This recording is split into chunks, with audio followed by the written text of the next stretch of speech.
If you're currently reaching out to literary agents in the hopes of getting an offer of representation to publish your book, then you might find yourself scratching your head at one element of the query letter that always seems to confuse and frustrate writers: the author bio. What should you include in your author bio? What should you leave out? How long should it be? The author bio is a critical component of your query letter that you should absolutely include, but it can be one of the most confusing to approach. And it can frankly be challenging to write.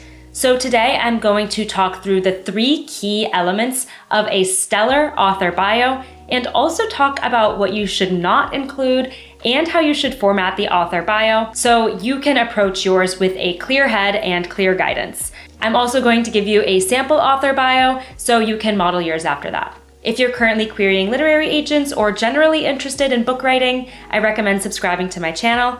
Every week, I either talk about the publishing industry and give insights on how to get your book traditionally published, like today, or I talk about tactical ways for you to strengthen your story. If you have a current work in progress, I have a free resource in the description below called my Story Self-Assessment Worksheet. It's a simple, easy, quick quiz to help you look at your story from a new perspective and see elements of it that you maybe couldn't have parsed out on your own, including what's working really well and maybe weaker areas that you should revisit. Downloading that is going to sign you up for my newsletter, where I interview publishing industry professionals and successfully published authors who provide amazing tips and insights, so you don't want to miss out on that.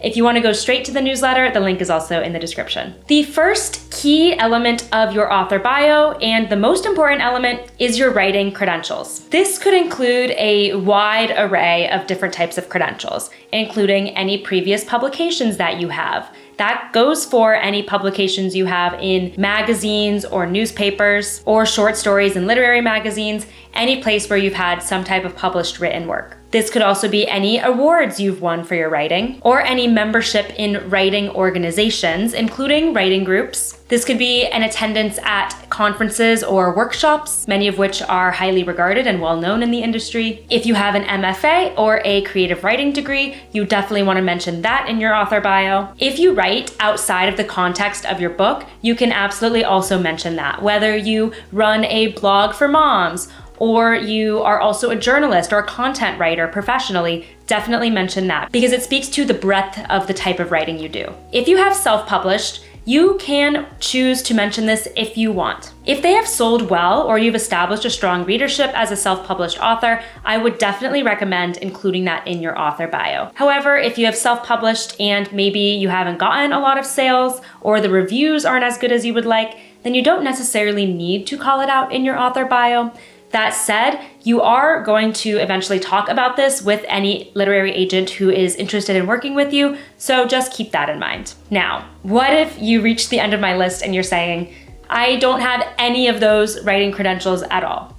Don't worry, and I mean it, don't worry. It is completely fine if this is your first foray into creative writing, if this is your first time trying to get published. There are plenty of authors who are in that exact position and do secure representation and book deals. So don't feel discouraged if you don't have any fancy writing credentials. In that case, you can just simply say, title is my debut book, in your author bio. That signals to the agent that you're a newcomer to the scene. The second key element of your author bio is your professional background. The reason I recommend including this is because it gives the agent a sense of how writing fits into your life. And frankly, it can be really interesting to know that during the day you're an ophthalmologist and then at night you're writing a novel. They do not expect that your professional background has to do with writing or has to be in a creative field.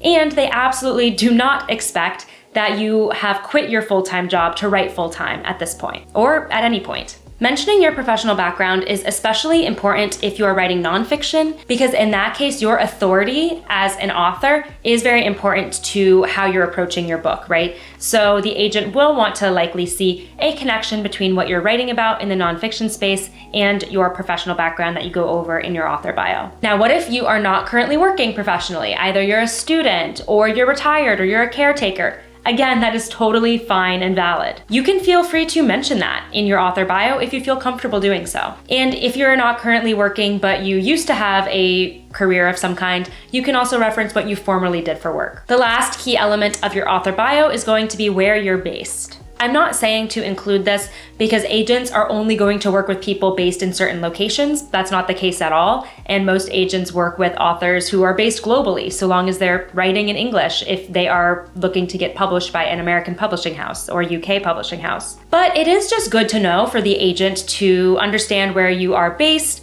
especially because you are going to eventually have to share this with them when you start working together professionally. And the other plus is that you never know if they have a personal connection to wherever you're based. Maybe that's their hometown. And while that's not going to get you representation, it's nice to draw that personal connection whenever you can. So now that I've gone over the 3 key elements of a successful author bio, let's talk about some things that you shouldn't or just don't have to reference in your author bio. The first is intimate details about your life or your family. You don't need to disclose all this personal information to the literary agent in the author bio. This is still a professional relationship, so don't feel the need to have to tell them all the details of your life story. You also don't necessarily have to mention your degree or your education, specifically if it is not related to creative writing. You don't need to mention your social media following count, particularly if you don't have any significant social media following. Now, one case where I would mention your social media following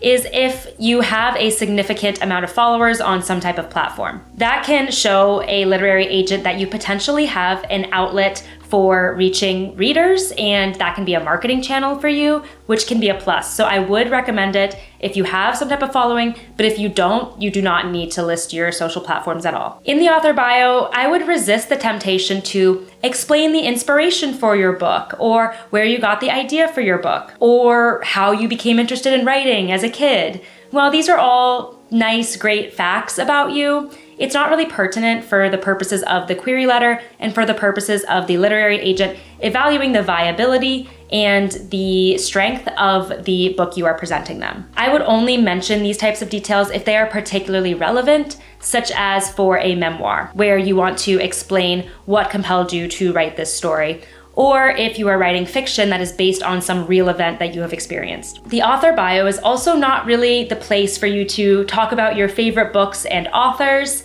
Instead, I would incorporate that into your comparable titles paragraph, if indeed those favorite books and authors are comps for your book. I have another video that goes into the comparable titles paragraph, so check that out if you're struggling with that section. And lastly, you should not feel obligated to disclose any aspects of your identity that you don't want to or don't feel comfortable doing so. For example, you don't necessarily need to call out that you are LGBTQIA, or that you are a BIPOC author, or that you are neurodivergent. You can certainly reference these points if you feel compelled to, you want to share that with the agent, or if they are relevant to the story you are telling in one way or another, but you do not have to. It is totally up to you. Now let's talk a little bit about nitty-gritty details of formatting your author bio. First, you definitely want to write it in first person. When you publish the book, the author bio is going to be written in third person, but for the purposes of the query letter, which is essentially a cover letter to a literary agent, you'll want to write it in first person just so it sounds a bit less stiff. The second point is to lead with the most compelling and pertinent information, which in most cases will be your writing credentials, and then you can mention the less important details such as where you're currently based at the end of the author bio. In terms of length, I would aim for around 2 to 4 sentences. The author bio should ultimately not be longer than any other section of the query letter, because remember, the agent is likely just going to skim through it rather quickly, so you don't want to have this huge paragraph about yourself right at the end of the query, because they're likely just not going to read all of it in that much detail anyway. Also, make sure that you use just plain, straightforward language. There's no need to be overly flowery or cutesy in your author bio. Just give them the information that they need. Don't overthink it. So I'm gonna give you an example bio. For instance, if I was querying, I might write something like this. After working in editorial at Penguin Random House, I became an independent developmental book editor specializing in fiction. My clients include New York Times bestselling authors, and I have more than 20,000 subscribers to my YouTube channel, where I provide free book writing and publishing tips.